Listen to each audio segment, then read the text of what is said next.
आत्मिक यात्रा कार्यक्रम में आपका स्वागत है। आइए हम पास्टर प्रेमाशीष सतमन द्वारा लिखित आज के भक्ति लेख पर चर्चा करें।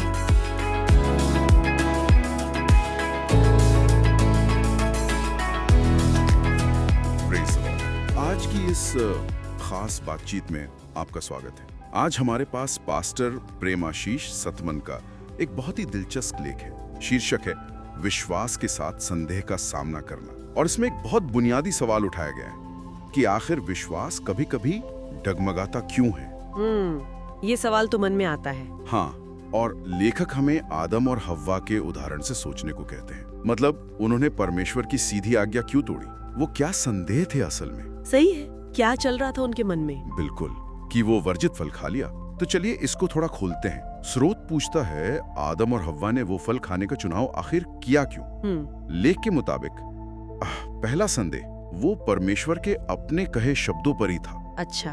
उत्पत्ति अध्याय 2 आयत 17 में परमेश्वर ने कितना साफ कहा था, जिस दिन तू उसे खाए उसी दिन अवश्य मर जाएगा।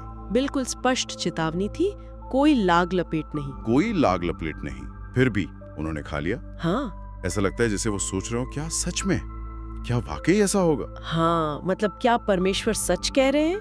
ये वाला शक। बिल्कुल, ये कुछ वैसा ही है ना जैसे हम कभी-कभी चेतावनियों को हल्के में ले लेते हैं। हाँ, बिल्कुल नजरअंदाज कर देते हैं। और यहाँ दिलचस्प बात यह है कि ये सिर्फ क्या कहते हैं आज्ञा ना मानना भर नहीं था।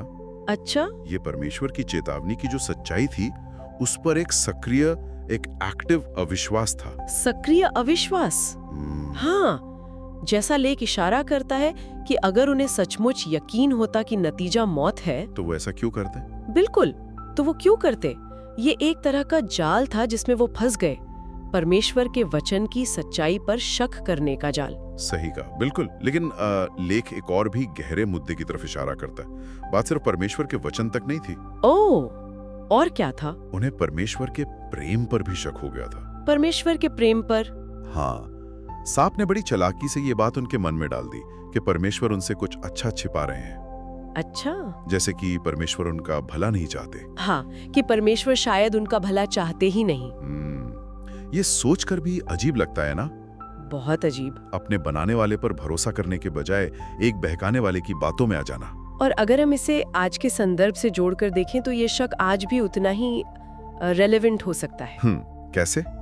कभी कभी हमारे मन में भी ये भावना आ सकती है, शायद दबे छुपे तौर पर, कि परमेश्वर हमसे कुछ अच्छा दूर रख रहे हैं, या शायद वो हमारी भलाई उतनी नहीं चाहती जितनी हम सोचते हैं। हाँ, ये ख्याल आ सकता है। तो लेख इसी विरोधाभास पर, इसी कॉन्ट्रडिक्शन पर रोशनी डालता है कि कैसे उन्होंने परमेश्वर को छोड़कर धोखेबाज पर यकीन कर लिया। ये सोचने वाली बात है कि भरोसे का ये उलटफेर हुआ कैसे। हाँ, ये वाकई सोचने पर मजबूर करता है। हालांकि पास्टर सतमन अपने लेख में एक महत्वपूर्ण बात और बताते हैं। अच्छा, वो क्या है? कि आदम और हव्वा की तुलना में आज हमारे पास एक बहुत बड़ा फायदा है, एक एडवांटेज है। हम जानते हैं कि परमेश्वर का प्रेम कितना गहरा है, कितना असल है, और ये सबसे साफ कहाँ दिखता है? क्रूस पर। बिल्कुल, क्रूस पर। हाँ, तो लेख यही सलाह देता है कि जब भी शक के बीच मन में पनपने लगे तो हमें फौरन क्रूस की ओर देखना चाहिए, परमेश्वर के वादों को याद करना चाहिए और उनके कभी न खत्म होने वाले प्रेम पर ध्यान लगाना चाहिए। इसका मतलब ये हुआ कि जब हम परमेश्वर के प्रेम की सच्चाई और उसकी गहराई को समझते हैं, हाँ, जिससे क्रूस पूरी तरह से जाहिर करता है, हाँ, तो फिर संदेह के लिए ज्यादा जगह बचती नहीं है ना? सही बात है, वो टिक नहीं पाते। बिल्कुल। लेख का निष्कर्ष यही है कि अगली बार जब शक मन में आए तो परमेश्वर के वचन की तरफ लौटें, उनके उस अथाह प्रेम को याद करें और उस प्रेम को उन शक को मिटाने दें। ये हमें इस अहम सवाल पर लाता है कि हम आज के समय में अपने संदेहों का सामना कैसे करते हैं। क्या हम इस समझ का, इस एहसास का सही इस्तेमाल कर पा रहे हैं? तो कुल मिलाकर देखें तो ये लेख 2 मुख्य संदेहों की पहचान करता है जिन्होंने विश्वास को डगमगाया था। एक तो परमेश्वर के वचन की सच्चाई पर संदेह, हाँ, और दूसरा उनके प्रेम की गहराई पर संदेह। बिल्कुल, ये 2 मुख्य बातें। और इसका हल, जैसा लेख बताता है, वो परमेश्वर के प्रेम और उनके वचन को गहराई से समझने और याद रखने में ही है। एकदम सही। और लेख हमें एक गहरे विचार के साथ छोड़ता है जो एक तरह से प्रार्थना भी हो सकती है। क्या है वो?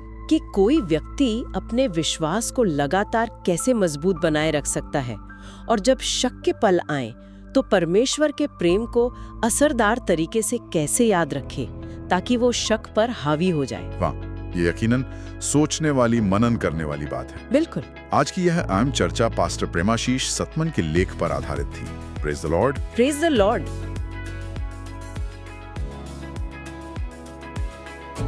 आज आत्मिक यात्रा कार्यक्रम को सुनने के लिए धन्यवाद, जहां हम हर दिन परमेश्वर के वचन पर चर्चा करते हैं। अगर आज का कार्यक्रम आपके लिए आशीषकारी रहा हो तो इसे अपने परिवार और मित्रों के व्हाट्सएप ग्रुप में जरूर साझा करें।